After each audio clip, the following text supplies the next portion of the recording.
So in this Canva tutorial video, I am going to be showing you guys how to crop an image here on Canva using the Canva desktop version. So once Canva's opened up, you obviously have to add an image to your design that you're hoping to crop. So for this example, I'll just go to elements right here and I will select a photo of a dog.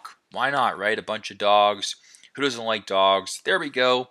There's a nice photo of dogs. Now, if you wanted to crop the image, the simplest way to do it is to double tap on the image right just like this. This actually changes the aspect ratio, or you can actually crop it yourself. So if you want to, let me just go back. So if you press on crop right here, what you can actually do is you can change the crop by just moving this down or up. So if you want to make it a little bit less, just like that, and you want to get maybe the dog's faces just like that.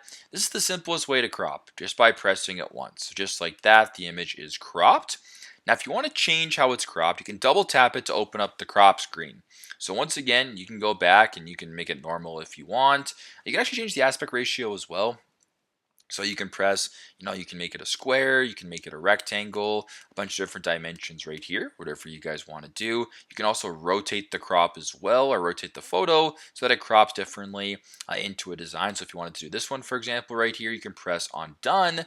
You automatically cropped it just like that. But if you wanted to go back, you can always just make it, as large or as small as you want, just like this, and get the dogs back in the frame as such. So very straightforward, very simple, but that is how to crop an image here on Canva using the Canva desktop version.